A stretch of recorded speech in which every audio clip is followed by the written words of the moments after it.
I thought today we talk about the 4 responses to anxiety all the time. It comes up, and Also known as the trauma responses. trauma responses, fear responses, right? And I think that And they are we recently had them referred to as the 4 Fs. 4 Fs, right? Right. So, and that was Cat referred them to Cat referred to as the 4 Fs, which is like, oh, we should continue to use that.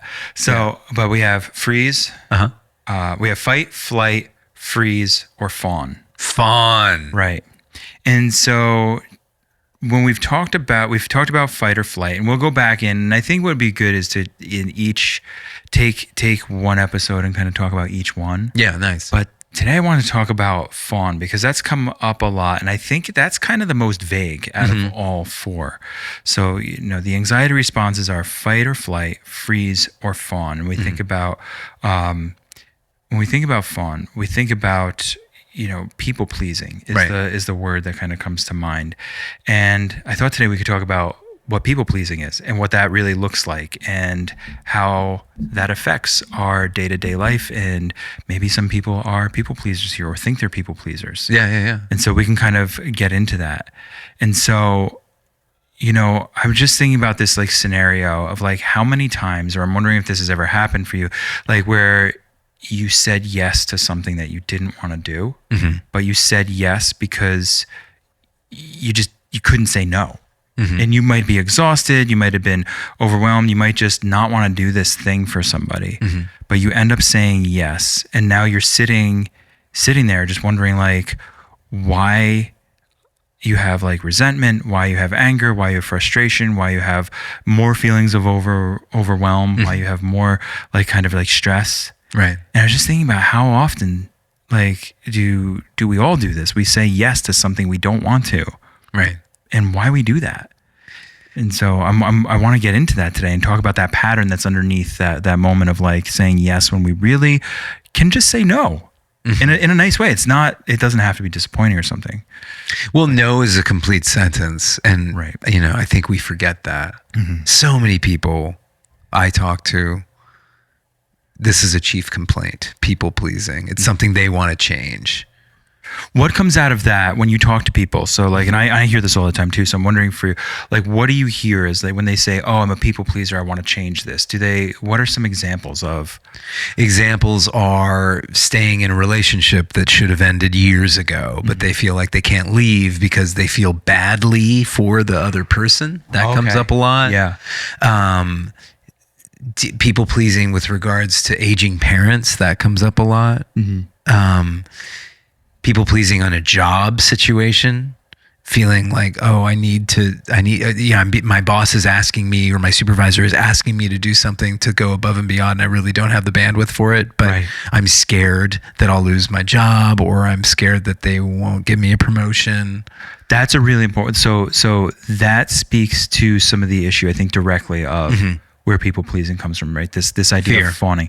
It's this fear, and and we do it to avoid consequence or this idea of consequence. Like we start to maybe catastrophize some of these ideas where you start to make the scenario worse in our mind. Right. And so we end up catastrophizing the consequences. Right. And then say, well, if I tell my boss no, what's going to happen to me? We start to think like, we start to spiral on it. Like, I'm going to get fired. I'm not going to get the hours I want. That, and then it's like, the spiral starts from there. I'm down to like, I'm homeless. Exactly. I lost my job. I lost my home. I've lost, everything. Oh yeah. I can't support my family, but it happens in relationships. Tell me a little bit about how you've seen that happen in relationships too. I am the king of the people pleasers. My wife will tell you that, it's her chief probably gripe with me is that she views me as somebody who can't say no. Kind of like that Jim Carrey movie, Yes Man. Yeah. And part of me is really excited. Like I genuinely get excited about stuff and I definitely take on too much out of a sense of, on the one hand, out of a sense of enthusiasm, but there's also this part of me that I think seeks validation by saying the classic people pleaser. There are these 4 types that Tell me Emma the Terrell- 4 types, because that Emma it's Terrell interesting. You were talks about. talking about the fear before, like the guilt or the consequences, but now you're saying there's this other thing about the validation. There's validation, yeah. The classic people pleaser is a perfectionist who seeks validation by people pleasing. So the idea, the mindset is, if I do everything for you perfectly, you will see my value. You will like me. You will honor me. I'll be safe. The second one that people talk about is the shadow. This is sort of like the wingman, the person, the people pleaser who's content to like kind of stand behind somebody else, usually a more dominant friend or partner, and just kind of like quietly acts as the second in command, also in order to feel safe. Then you have the pacifier, and the pacifier is somebody who's really most outwardly traumatized. That's somebody who's just conflict avoidant. They are so afraid of any type of conflict that they'll just say yes, even when they want to say no.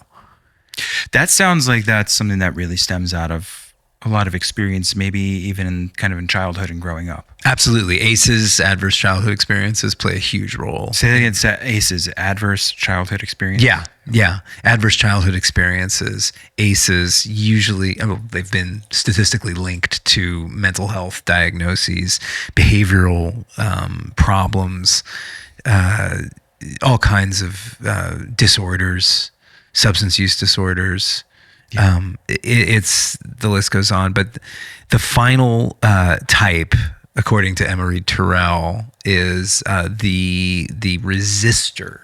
The resistor is somebody who's like really almost can be conceived of as a passive aggressive people pleaser. So that's somebody who will say, who doesn't really outwardly seem like a people pleaser, but they just really cannot say no. However, they don't follow through on anything. Oh, so they'll actually say, yeah, I'll do that. Yeah, I'll do that. Yeah, I'll meet you on Friday, and you never get a call. You never get a confirmation, or they're a no-show. They ghost you. That one that's just full of resentment and aggression. Really, that's like you said, passive aggressive. It's passive aggressive. It is. It's also, you see that also a lot with people who have symptoms of depression. It's just like when there's so much overwhelm comes with all types of people pleasing, right? But you will see that a lot too. The resistor. So the intention may be there, mm-hmm. right? With and that's they're well intended to follow through, but they mm-hmm. don't. Right. Okay. And I think with all types of people pleasing that we're discussing here, the net is a lot of resentment, as you mentioned earlier, not really living your own life. Kind of like the person who's people pleasing, the person who's doing fawns. the pleasing, the person who fawns. And I love in a lot of times when you'll see the 4 F's, you'll see a symbol for each one, mm-hmm. like a fist for fight. Right. For fawn, the symbol is usually a person kneeling before another person, like a stick figure kneeling before the other. Wow. Stick figure. And it's, but yeah, you'll the pleaser usually, if not always, ends up in a position of feeling resentful, feeling as though they're not living their own life, that they're like sort of, they're starring and they're the guest star, they're the co-star in somebody else's life. There's a lot of self-care that gets denied, put to the side. Because they're caring for the other person in the relationship, right? Always putting other people first. Right. And if you think about it in like a work environment, the example you gave earlier, picture this, you're working late on something, your boss drops another emergency on your desk at 9 p.m. and says, hey, I need this done by 6 a.m. tomorrow. You're already working on something else. You haven't slept. You have a family that you're supposed to go home to and care for. Yeah. And you just say yes because you're afraid, essentially, of, alienating your boss, losing your job, being regarded as less than. But you're actually you're hanging yourself out to dry. In your relationship and at work. So you end up, your relationship ends up suffering because you can't say no at work. Right.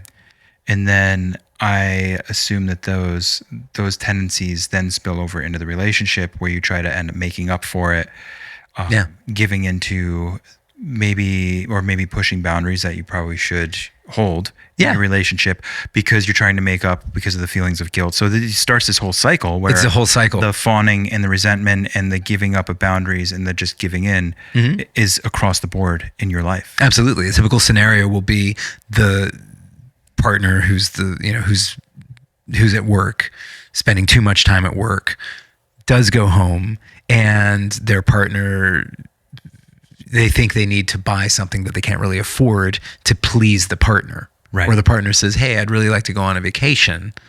I know we can't really afford it, but you've been working so hard at work and the kids are, getting cabin fever and I'm stressed out and wouldn't it be great? So you end up like getting into debt because you don't want to alienate your partner or your family. And then you're getting it, as you said, from both sides. Yeah. This also, we see this start to have effects on the body. So we think about how it has effects in the relationships.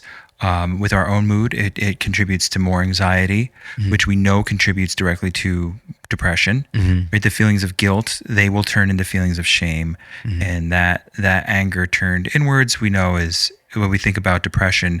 The simple definition: anger turned inwards. Right. So we can't express that anger because we're fawning. We're too worried about setting a boundary. We end up turning it inwards. We resent ourselves for not being able to hold a line. Turns more to depression. But we start to feel that more in the body physically. So we might see this as, this kind of idea of like chronic tension, right? Yeah. Like clenching jaws, stomach issues, passive aggressiveness just leaked out as resentment, this emotional numbness we start to feel. We start to feel the aches, the cramps. Yeah. Our body. Anhedonia. Yeah. Our body starts to keep, our body, like we feel it. We feel it everywhere. Totally. And part of it is what you were talking about last week, with cortisol levels going up, because people pleasing causes stress. It causes anxiety. And so when our cortisol levels go up, we don't sleep well, we get irritable, our digestion, goes down, we gain weight. Yeah. It's not a good look. No, it's this idea of like our bodies are keeping the tab even when even though our mouth keeps saying yes. Yeah. Right. So it's like we have this and it's a knee-jerk reaction. Remember, fight, flight, freeze, or fawn are all reactions. They're all immediate reactions to anxiety, to this primal fear that we have, instead of response. And we want to start working towards responding, not reacting. Right. But that's our body. Something's got to give at some point. So we have to pay somewhere.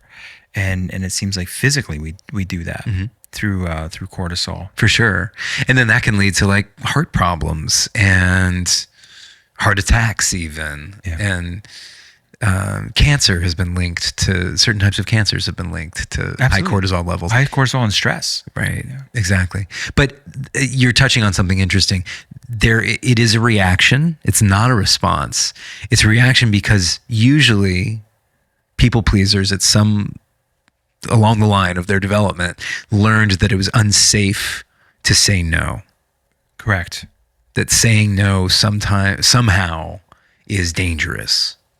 Yeah, and I think when we look at whatever environment we grew up in, or maybe it was in school, like we start to think about where those moments were that it was unsafe for us and what that looked like. That could be it doesn't have to be really abstract. It can be as simple as being bullied. It can be just being shut down when we talked about something. Right. Wanting to express a feeling and not having that acknowledged. Right. And people don't have to go overboard to say, oh my God, tell me more about your feelings. It can be just as simple like, hey, you seem really upset right now. Just paying attention. And if that wasn't done, or it was minimized or dismissed as like, don't feel that way, or that's not important. Right. And we talked about that when we were talking about like, I think with men and kind of how they respond to feelings. We respond to feelings. Right. And as men, and how often, and I catch myself doing this with my son a lot, like especially in sports and in other moments. I'm like, come on, just get up. It's fine. Yeah. Just get up. Right. You'll be okay. Shake it off. Just rub it. It'll be fine. Yeah. Just pour some water on it. It'll be okay. Right. And and no, like sometimes it's nice. Yeah, dude, that looks like it really hurt. Like that sucks. Still got to get up. Right. But that looks like, so not dismissing things, No. and you're right. It is a direct result of not having those things acknowledged as a kid. Exactly. And I mean, I grew up in a home with no boundaries. It was, if the few times I experimented with holding a boundary with my parents, as a child, I was shut down real fast. Right. And so what I learned was I don't get to have boundaries. And part of not having boundaries means you don't get to say no. Yeah, even if you want to, because it's just not. It's just not right. It's not going to be respected, or you're shut down right away. And as a child, you often, because a lot of us learn this in childhood, your fears are they're not really reasonable. Right. You have a sense that, oh, I'm never going to be loved. My parents are not going to love me. They're not going to feed me anymore. They're going to, I'm not going to have a place to stay. Right. Kids are very black and white in the way. Yes. I think they haven't established that kind of understanding of gray area and nuance. Right. Right. So that's why it's like kids are rigid for a reason. It's okay. That's how we develop. Yeah. But yeah, you're right. All of a sudden that fear becomes, if I set a boundary here, not knowing that it's a boundary, if I push back on this and I get shut down, then my parents don't love me, or they're going to, like, I don't know, leave me outside. Or right. something. Yeah. Absolutely. I definitely had really kind of outsized fears as a kid. And that I think the other problem with people pleasing is that society rewards it. People like it. Like there's a saying in recovery, when we stop people pleasing, people stop being pleased. And many of us can't deal with that, with the idea of being displeasing to others. Of course. It's Having really somebody scary. because we look at it as disappointment. Right. Somebody's disappointed in me, then I'm not good enough. It starts that shame cycle. I'm a mistake. I'm bad. I'm broken. Right. I'm not good enough because somebody in this world of millions or billions and billions of people might be upset with me for a few minutes. And yeah, and again, a fear of people being angry with us too. It's one thing, disappointment is definitely scary. And anger, like the idea that, oh, if I say no, somebody's going to actually attack me physically. I think some people have that. Because, of course, that's physically or emotionally.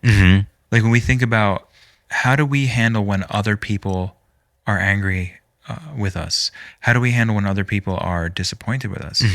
So we think about fawning and the people pleasing and constantly having to give in and push the boundaries past what we're comfortable with. Right. It's really this response too to not being able to handle or being worried about how we will handle somebody being angry, upset, disappointed, feeling that we're less than. Right. You run into this with anybody who's kind of like chronically self-abandoned.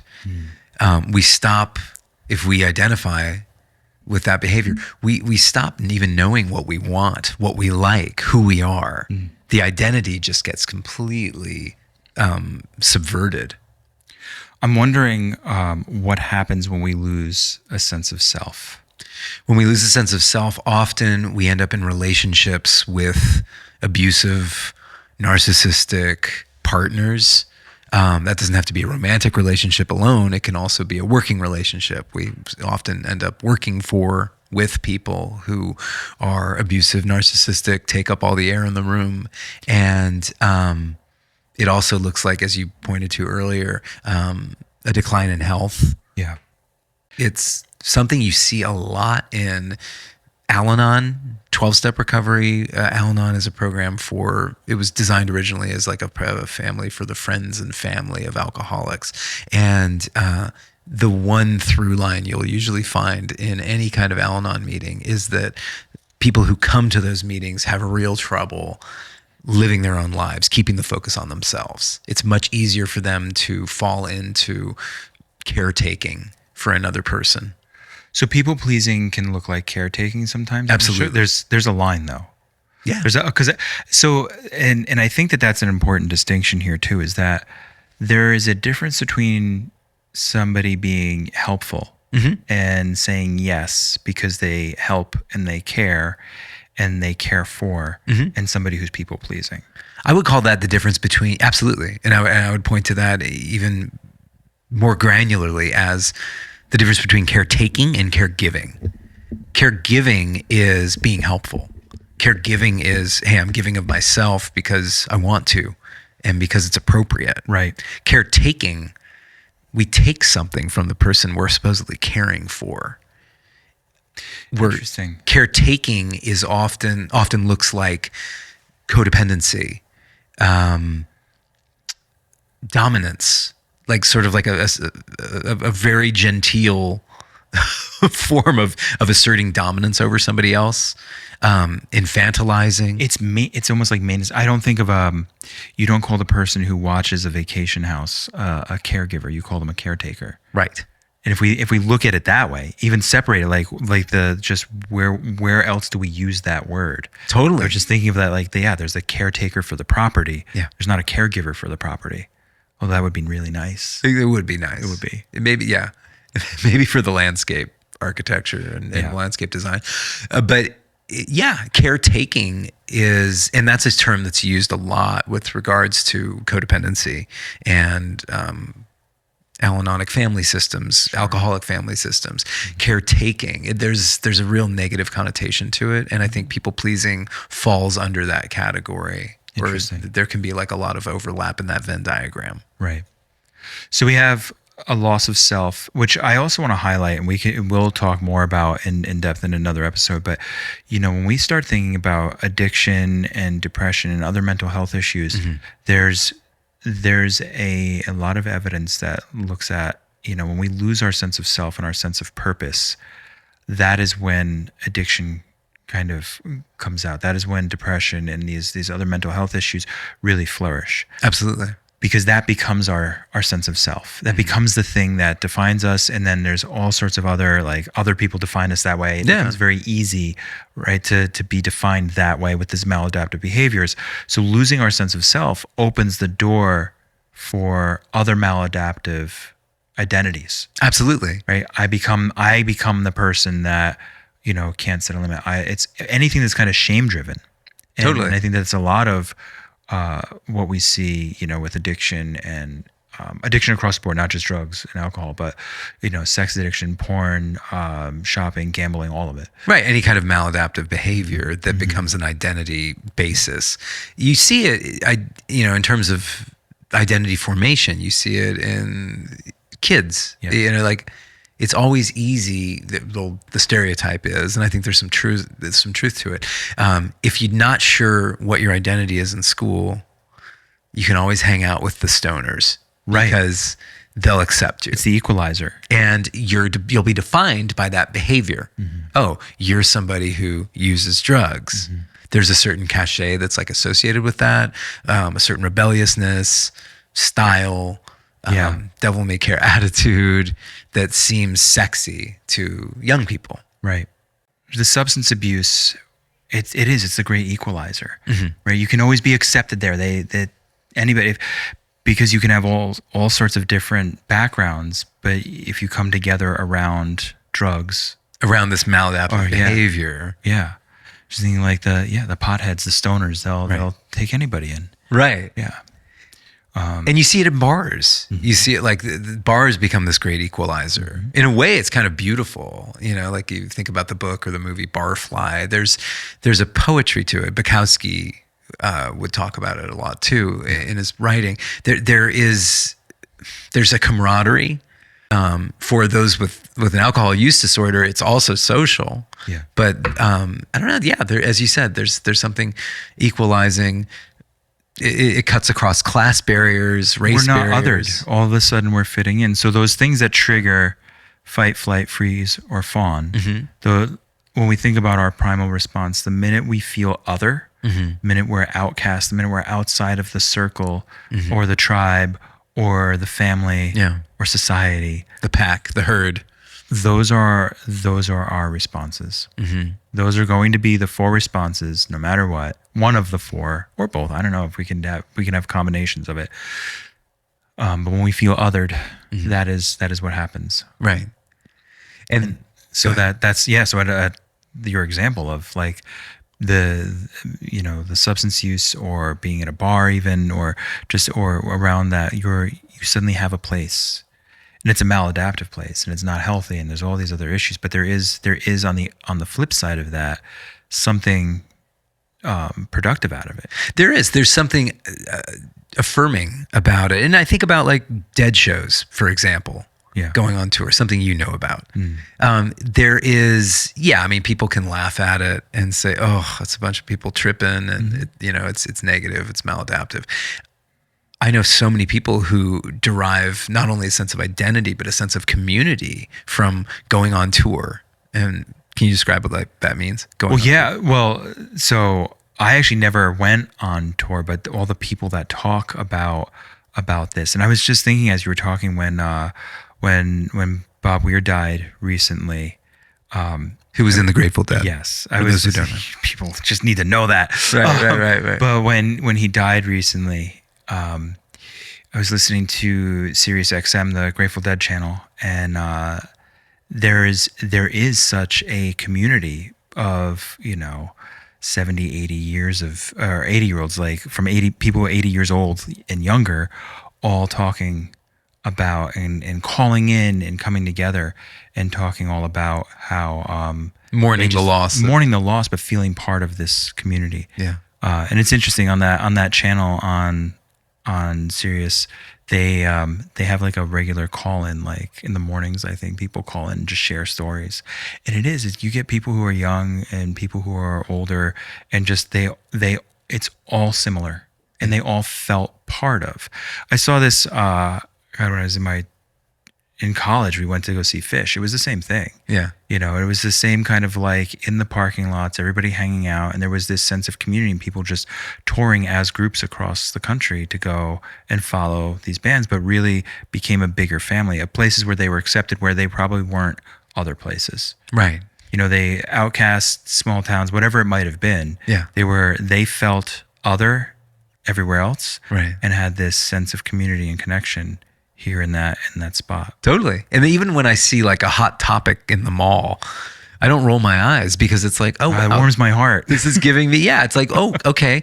Because traditionally the hot topic kids, and I'm talking about like goth kids, I guess, who were punk or whatever, who dressed in a way that was definitely considered other, have a place to gather and buy their their leather and their pleather and their spikes and their eyeliner. Right. I was at my best friend and I went to go see Nine Inch Nails last February. Amazing. I've seen them live. It's incredible. We've gone a bunch, and this was like, we were like, okay, we're getting old now, we should go. Trent's getting old now, we should go. Right. And it was great. Like, I just going there, I refrained from wearing eyeliner, and I was going to, because I felt like it would have been like appropriate, but it was this whole moment where I just felt like there was this community even there at like this big time heavy kind of industrial. I mean, just so loud and intense, but the community there, and you could see it. There were people, there were like teenagers there, which I was like, oh, this is awesome. Like, this music is carrying on to like young kids. But then there were a bunch of people who were like in their 60s all the way, through, and I was looking around looking for other people my age, like in their mid 40s, going, okay, like, let me find my group. It was everybody. Yeah. And it was so chill. It was like intense for the music, and people were like dancing. We were all like, throwing ourselves around, but there was such a respect and a sense of community. Totally. that even these people who were typically outcasts, right, and all the that kind of vibe, they all came together. Yeah. And there was a warmth and a real kind of like, there was just a different feeling to it. Totally. Mm-hmm. No, it's spectacular to be able to like participate in that. Absolutely. And witness it. And even if it is in your community, to see, oh, wow, a lot of people who, as you point out, have been othered, have that experience, are not having that experience here within this context. It's interesting too, when we think about this, when we think about authenticity and this is just going through my mind as we're talking, how we feel othered or about like what we feel on the inside versus what we show on the outside. Ooh, totally. And so I'm just thinking about like, so that group of people, like at a Nine Inch Nails show, like all dressed in black and eyeliner and spikes and everything. I was like, yeah, that something resonated with me internally. I don't dress that way. I don't present that way. Right. I don't really, if you saw me walking down the street, that's not me. I'm not, but on the inside, I'm like, oh, there's a piece of it that resonates. It's not all of me, but there was a piece of that really resonated. And I was like, hey, this is really something that's important and interesting. Yeah. And I'm just thinking about that, like what we show on the outside and how often does that align with what's on the inside? And I think that kind of, that goes back to this idea of fawning, what we present to people and what we tell people we're going to do, what we give into doing versus what we feel on the inside and what we want on the inside. When we're inauthentic, we start to experience resentment and depression and anger and anxiety. Right. And I think it really, I do believe strongly in being genuine. We have to have our insides match our outsides. You always say that as sort of the measure of mental health. How well are the insides and outsides matching? I also love that we contain multitudes. We do have, different aspects to us. There's a part of you that plays banjo. There's a part of you that, sends me Tony Trischka albums. Right. There's a part of you that goes to Nine Inch Nails concerts. There's a part of you that listens to Digital Underground's first album. That's right. Obsessively. And you dress, you're wearing Birkenstocks right now. It's, I think it's fascinating to consider identity within that framework. Sure. And how you talked before about pushing back on boundaries or having no boundaries, right? The in that space. My experience of having not being allowed to have boundaries. And I think that this happens in that space. Where do you express yourself? How can you express yourself? Can you express yourself safely? When we think about ourselves as parents, and to people listening, if you are a parent, like that idea of like, how well do you set the stage for your kids or other people in your life, even if it's not parenting? How will you set the stage and create a space for others to express themselves? Ooh, that's so good. Yeah. I think that's a lot. Yeah. As a parent, absolutely. And, Soren, my son, has blue hair and he just pierced both of his ears and he has a very specific way of dressing. Yeah. And I think he looks great. I love it. It's very much my style. Now, if he wanted to dress like a preppy, I probably wouldn't be as stoked, but I would absolutely, I see it as my job to encourage it. Like whatever he's into, whatever he feels like is an expression of his identity, I don't want to stand in the way of that. No. Just like I don't want to stand in the way of my clients, who are expressing their identity or experimenting with their identity. No, we are responsible for our own in that sense. And when I always, this idea is like when your side of the street is 100% spotless, then you can start looking at other people's side of the street. Right. But until you're perfect, you can't pass judgment on somebody else's side of the street. Ooh, I love and that. That's between that and having your insides match your outsides. That's but the thing is, the idea is here we'll never reach perfection. We've talked about this in talking about perfectionism. Well, we never actually get to that point. So really focus on being authentic and working on yourselves, and then that gives space for your kid to have blue hair, and he once in a while he can dress preppy if he wants. Yeah, he also likes to wear suits. Love it. Yeah, I'm just, my job again is to just be like, yeah, if you love it, do it. Try it out. As long as you're not hurting anybody. That's right. It's very 60s. It's very like, just as long as you don't hurt anybody. Yeah. But I love that. And then in terms of if we find ourselves as people pleasers, really uncomfortable, getting to the point where our people pleasing is getting in the way of our lives. Well, creates our loneliness. happiness and our loneliness. Yeah. But how do we like combat it? How do we deal with it? So one of the things, and you mentioned this before, and you were shut down, not by me, but you were shut down as a kid, pushing back on boundaries. Yeah. Experimenting with boundaries. Experiment. Yeah. And that is all we can do in life. All treatment, therapy, mental health treatment, in life, outside of treatment, it's all collecting evidence. Yeah. We constantly Data. have to collect new evidence that supports an idea. Right? We spend so much time collecting bad evidence. Right. Oh, this is why I'm awful. This is why this doesn't work. Right. Let's start looking Feeding at into a cognitive distortion. Exactly. Let's look at collecting some new evidence, and evidence that might support a different hypothesis. Such as saying no won't kill me. Saying no won't kill you. The person might be upset, but if somebody's upset with us, it doesn't mean they hate us, and it certainly doesn't mean that we're a bad person. We're not a bad human being because somebody's upset with us. Yes. That's so important. Yeah. And somebody isn't going to stop loving us or being our friend or fire us because we say no, or because we, don't give them what they want. And I think it's important to kind of highlight how we say no.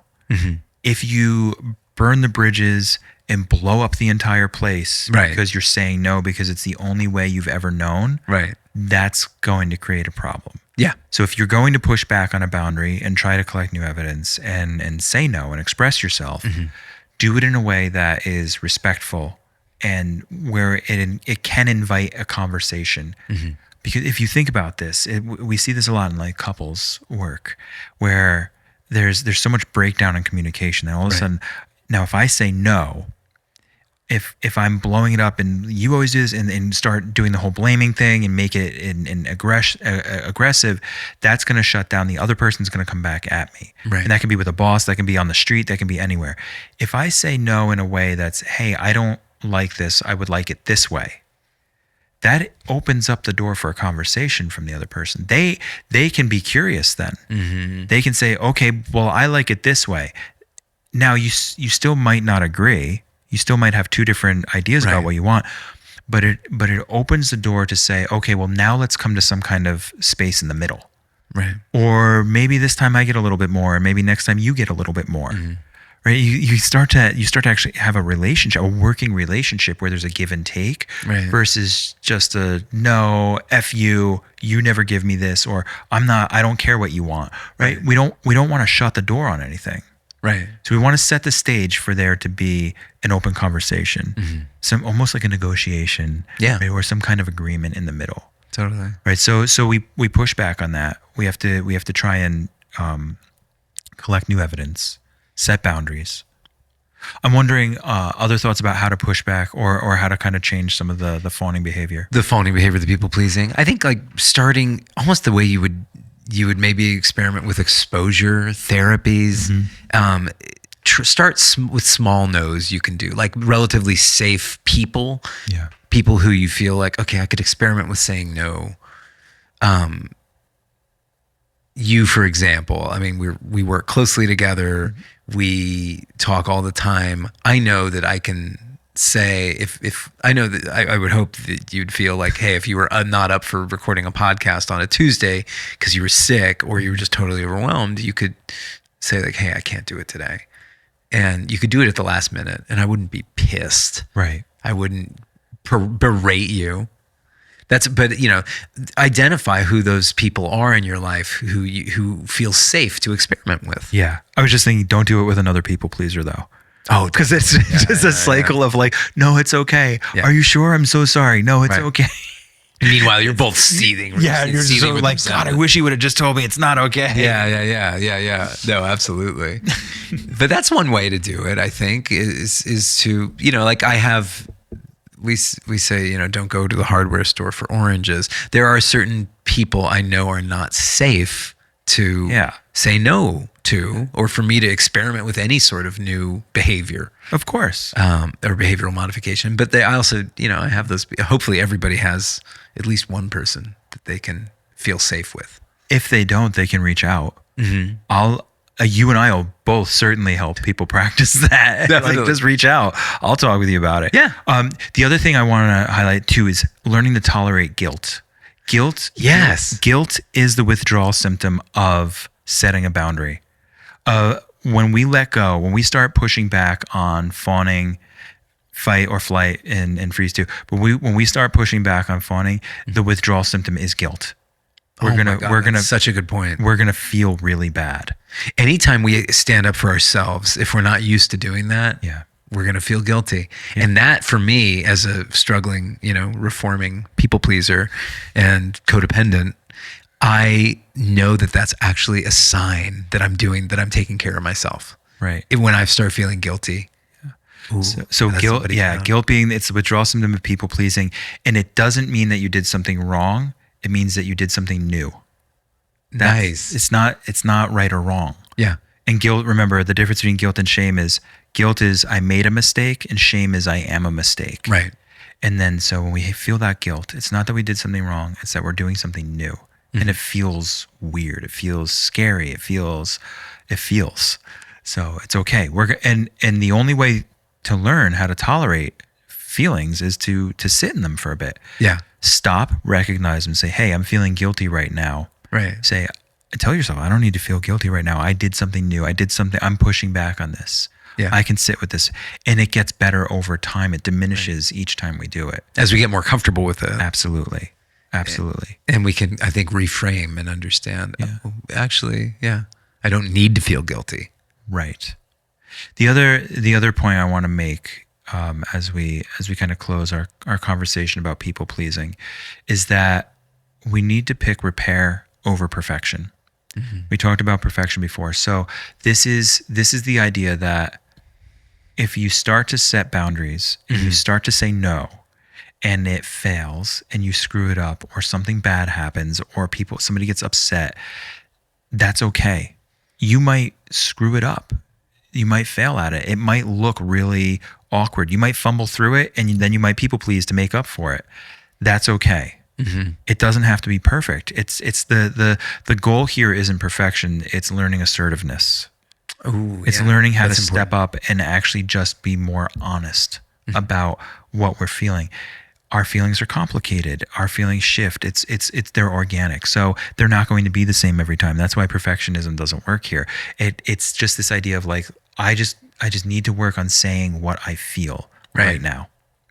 And then if you mess up and make a mistake with it, call it out. Mm-hmm. Hey, you know what? That was really awkward. What I tried to say here was this, ... Yes. Right, and fill in the blank. Or what I meant was this. I'm working on this. There's no shame in saying like, yeah, I'm really working on trying to set some new boundaries with myself because I don't want to be a doormat anymore. Right. I love that. Yeah. How could you get, if I care about somebody and they say that to me, how can I not support them? Right? That would be, it'd be rude. Right. It'd be other things. But like, yeah, if somebody comes up to me and like, oh, I'm working on this, like, dude, try it out. Yeah. I'm like I said before, and I know you and I are both here for that. Yeah. And I think in our practice, as if people want to try that too, they hey, call us. I'm having a hard time with people pleasing. Mm-hmm. I give in a lot, and I feel really guilty and shameful over it. Right. We work through it. That's not a lifetime of therapy. That's working through some really set specific approaches. Yeah. I love that. Yeah. And then finally, like before we say yes, maybe go through a list of criteria. Mm. If I say yes to something, what for you, what does it take for you to say yes? Right. What's a yes? For me, like, yeah, personally, I have to think about what I need to give. So there's some people I just say yes to because I also know those people aren't going to ask things of me that like they're aware of me. Yeah. So I know that they're not going to take advantage. If you give them an inch, they're not going to take a mile. Right. Okay. So, but I step back. Before I say yes, I often have to think through, okay, how is this going to play out? Mm-hmm. Do I have enough energy? Do I have enough bandwidth to handle this? Nice. Can I afford it? Also, can I give this person what they're asking for? Mm-hmm. Are they asking for too much? Are they asking for something that's out, that's extraordinary? Mm-hmm. Am I the person for this? Sometimes I don't say yes because I'm just not the right person for that thing. Yeah. I find this in treatment. Like as a therapist, if somebody calls me, we do a consultation first because we need to make sure we are the right person for the person calling, and that they're the right person for us as a therapist. I think there's a lot of people who will just be, I can deal with it all. Like I feel confident I can deal with most issues that somebody comes to treatment with. But I think that's important to say, am I the right person for this? Right. You have to be aware of, again, what's on the inside Yeah. and what you are capable of. Those are really helpful criteria.